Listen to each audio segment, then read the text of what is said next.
जय हिंद बच्चों, आपका हार्दिक अभिनंदन। स्वागत है भारत क्लासेस में।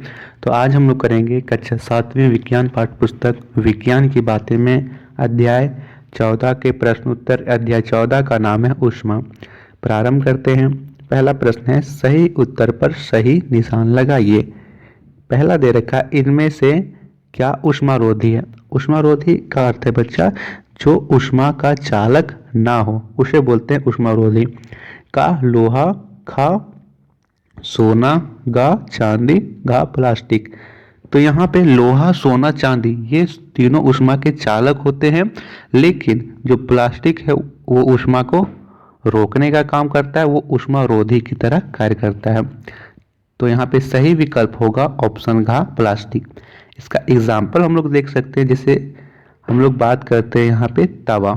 तो अधिकतर आप लोग देखोगे तवा, या फिर आप लोग बात करो जो चाय बनाने का सस्पेन होता है उसके हैंडल, इस सब में हम लोग प्लास्टिक या फिर लकड़ी के जत्थे का प्रयोग करते हैं, क्योंकि यह ऊष्मा का कुचालक होता है, इसमें ऊष्मा का प्रवाह नहीं होता है, इसीलिए हम लोग इसका प्रयोग करते हैं।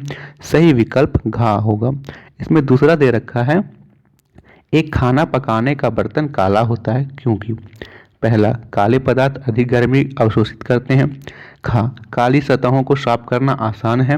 गा, काले पदार्थ अधिक गर्मी को दर्शाते हैं।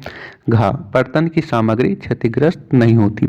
तो यहाँ पे सही विकल्प होगा का, काले पदार्थ अधिक गर्मी अवशोषित करते हैं। काले सतहों को साफ करना आसान है, यह तो गलत है कि काले सतहों को साफ करना आसान है। हम उसे काला ही नहीं होने दो, बर्तन को सीधा पका, बर्तन में खाना पकाएं तो उसमें जो कालिख ना लगने दें, तो ये साफ ही नहीं करना पड़ेगा। ठीक है। दूसरा है कि काले पदार्थ अधिक गर्मी को दर्शाते हैं, तो ये बात भी गलत है कि काले पदार्थ अधिक गर्मी को दर्शाते हैं। ये बात बिल्कुल सही कि काले पदार्थ अधिक गर्मी अवशोषित करते हैं। जैसे आप गर्मी में काले रंग के कपड़े पहनोगे तो आप महसूस करोगे कि मुझे अधिक गर्मी लग रही है, और यदि आप हल्के और सफ़ेद कलर के कपड़े पहनोगे तो वो क्या होगा, आपको उतनी गर्मी नहीं लगेगी जितनी काले कपड़े पहनने पर लगेगी। कारण क्या होता है कि जो काला रंग होता है वो गर्मी को अवशोषित करता है। अब जब गर्मी को अवशोषित कर रहा है तो उसमें अधिक ऊष्मा आएगी, अधिक गर्मी लगेगी। लेकिन जो सफ़ेद रंग होता है वो प्रकाश को परावर्तित करने का काम करता है, यानी प्रकाश तो यहाँ पे आएगी लेकिन यहाँ से टकराकर फिर लौट जाएगी, तो परावर्तित करने का कार्य कर रहा है। तो परावर्तित करने का कार्य में यहाँ पे गर्मी नहीं लगेगी, तो ये कारण होता है। यहाँ पे सही विकल्प क्या होगा, सही विकल्प होगा ऑप्शन का। उसके बाद यहाँ दे रखा है इसका तीसरा प्रश्न, लोहे की एक गोली को 50 डिग्री सेल्सियस तक गर्म किया गया, इसे पानी से भरे एक मग में गिरा दिया गया। पानी का तापमान 50 डिग्री सेल्सियस था। ऊष्मा का प्रवाह का, लोहे की गोली से पानी की ओर होगा। खा, पानी से लोहे की गोली की ओर होगा। गा, किसी भी दिशा में नहीं होगा। घा, दोनों ओर होगा। हमें यहाँ देख रहा है कि गोली का तापमान 50 डिग्री सेल्सियस है, पानी का भी तापमान 50 डिग्री सेल्सियस है। तो यहाँ पे क्या होगा, जब दोनों का तापमान समान है तो यहाँ पे तापमान का प्रवाह या फिर ऊष्मा का प्रवाह कहीं नहीं होगा, दोनों में से किसी भी दिशा में नहीं होगा। आप लोग इसका एग्जाम्पल देख सकते हो, जैसे आप लोहे की एक छड़ को गर्म कर देते हो, जब वह पूरी तरह लाल हो जाता है तब आप लोग उसे पानी में डालते हो तो आवाज़ आती है छन। अब आवाज़ क्यों आ रही है, क्योंकि इस जो यहाँ पे हमने लोहे की छड़ को गर्म किया है उसका तापमान बहुत अधिक है, और इस पानी का तापमान जो है वो बहुत कम है। जब इस अधिक तापमान वाली वस्तु को हम यहाँ पे निम्न ताप वाले द्रव में डाल रहे हैं तो इसका तापमान इसमें इसका जो ऊष्मा है उसका प्रवाह इस पानी में हो रहा है, इसीलिए छन की आवाज़ आती है। आप लोग जितना गर्म इस छड़ को करो, मान लो इसका आपने गर्म किया है 100 डिग्री सेल्सियस, ठीक है, 100 डिग्री सेल्सियस को आप लोग पानी को भी गर्म कर लो।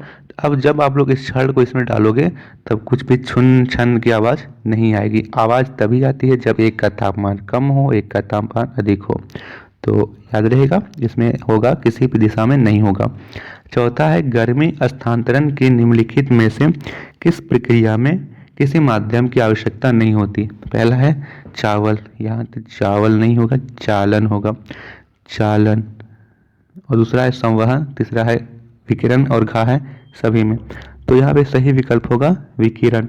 विकिरण में किसी भी माध्यम की आवश्यकता नहीं होती है।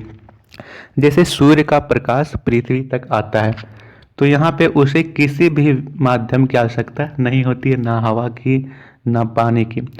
हवा की आवश्यकता क्यों नहीं होती है? यदि हवा की आवश्यकता होती कि तो सूर्य का प्रकाश धरती तक आ ही नहीं पाता, वह अंतरिक्ष में ही लुप्त हो जाता। अंतरिक्ष में तो हवा है ही नहीं।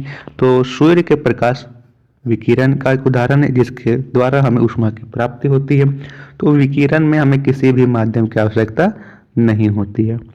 इसके बाद प्रश्न संख्या दूसरा दे रखा है, एक स्वस्थ व्यक्ति के औसत तापमान क्या होता है पता कीजिए। तो यहाँ लिखेंगे एक स्वस्थ व्यक्ति के शरीर का हो सकता है औसत तापमान। अच्छा, एक स्वस्थ व्यक्ति के शरीर का औसत तापमान 37 डिग्री सेल्सियस होता है। यहाँ आप लोग ध्यान दोगे औसत दे रखा है, यानी किसी का 37 से अधिक भी हो सकता है, 38 हो सकता है, 39 हो सकता है, किसी का 35 भी हो सकता है। तो इन सभी को हम लोग औसत करके लिखते हैं। ठीक है, औसत यानी कम अधिक सबको मिला करके हम लोग औसत यहाँ से लिखते हैं, एवरेज। तीसरा प्रश्न है यहाँ पे, तवे को पकड़ने का हत्था लकड़ी का बना होता है क्यों? तो इसका उत्तर हम लोग पहले भी देख चुके हैं कि जो प्लास्टिक का प्रयोग होता है, प्लास्टिक ऊष्मारोधी है, उसी प्रकार लकड़ी भी ऊष्मारोधी होता है। लिखेंगे लकड़ी का हत्था ऊष्मा का कुचालक होता है। लकड़ी के हत्थे से ऊष्मा का संचरण नहीं होता है, जिससे हमें गर्म नहीं लगती है। तो हम अपनी सुरक्षा की दृष्टि से तवे को पकड़ने का हत्था लकड़ी का बनाते हैं। चौथा प्रश्न दे रखा है, तापमापी में पारे का प्रयोग क्यों होता है? तापमापी यानी थर्मामीटर में हम लोग पारे का प्रयोग करते हैं, क्यों करते हैं? तो लिखेंगे तापमापी में पारे का प्रयोग होता है क्योंकि पहला विकल्प में, यहाँ पहला ऑप्शन में लिखोगे, पहला कथन, पारा द्रव की अवस्था में होता है, लिक्विड फॉर्म में होता है। दूसरा, पारा चमकीला होने के कारण वह तुरंत ही नजर आ जाता है। तीसरा, वह थर्मामीटर में चिपकता नहीं है, जो यह कांच की नली होती है उसमें नहीं चिपकता है। चौथा, वह ऊष्मा का चालक होता है। तो ये चार कथन हम लोग लिखेंगे, इसीलिए तापमापी में पारे का प्रयोग होता है। पांचवा प्रश्न है, ऊष्मा चालक तथा ऊष्मारोधी के दो उदाहरण लिखिए। तो पहले हम लोग समझ लेते हैं ऊष्मा चालक और ऊष्मारोधी क्या होते हैं। तो जिन पदार्थों से ऊष्मा का संचरण हो सकता है उसमें ऊष्मा चालक कहते हैं। इसके उदाहरण लिखोगे लोहा, तांबा, एल्यूमिनियम इत्यादि। और सबसे अधिक बात करें यहाँ पे, तो सबसे अधिक जो तापमान है वो किस में होता है बताइए? कौन सी ऐसी धातु है जिसमें ऊष्मा का संचरण सबसे अधिक होता है? अब कमेंट में बताना है, देखते हैं कितने बच्चे सही विकल्प सही आंसर देते हैं। और इसका दूसरा है ऊष्मारोधी। तो ऊष्मारोधी में लिखोगे जिन पदार्थों से ऊष्मा का संचरण नहीं हो सकता उसे ऊष्मारोधी पदार्थ कहते हैं, जैसे प्लास्टिक, लकड़ी, कागज, सूती कपड़ा आदि। तो ये लिख लेना है। इसके बाद प्रश्न संख्या छठा दे रखा है, प्रयोगशाला तापमापी तथा डॉक्टरी तापमापी की समानताएं और अंतर लिखिए। तो पहले तो समानताएं हैं कि दोनों तापमापी से तापमान मापा जाता है। ठीक है, दोनों तापमापी से क्या मापा जाता है? तापमान मापा जाता है। ये दोनों की समानता हो गई। असमानताएं क्या है जी? तो असमानताएं आप लोग शब्द से ही देख सकते हो, प्रयोगशाला, डॉक्टरी। तो प्रयोगशाला यानी सभी प्रकार के तापमान माप सकते हैं। डॉक्टरी तापमापी यानी केवल मनुष्य का तापमान। तो लिखोगे डॉक्टरी थर्मामीटर से केवल मानव का शरीर मापा जा सकता है। अन्य वस्तुओं का तापमान मापने के लिए प्रयोगशाला तापमापी का उपयोग करते हैं। काफ़ी सटीक और संक्षिप्त उत्तर है, आप लोगों को याद रखने में किसी भी प्रकार की परेशानी नहीं होगी।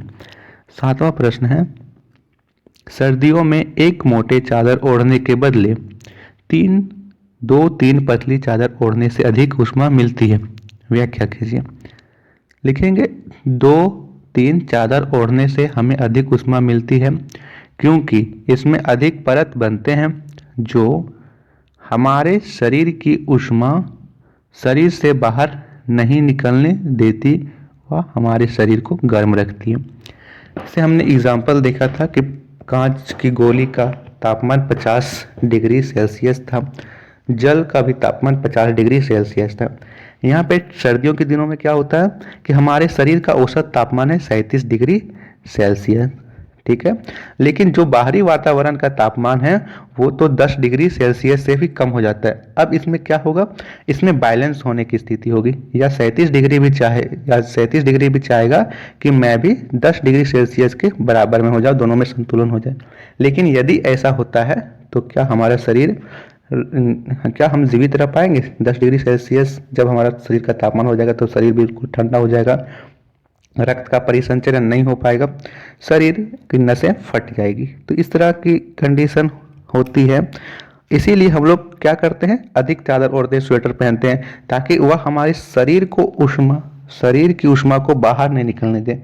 वह गर्म देने का कार्य नहीं करता, वह हमारे शरीर की ऊष्मा को बाहर निकलने से रोकता है, ठीक है। आपको ठंड इसलिए लगती है ताकि आपके शरीर का जो तापमान है उसमें कमी आने लगती है। यदि आपके शरीर का तापमान 37 डिग्री लगभग उतना है, 37-38, तो आपको ठंड नहीं लगेगी, ठीक है बच्चों। ये इसका आंसर है।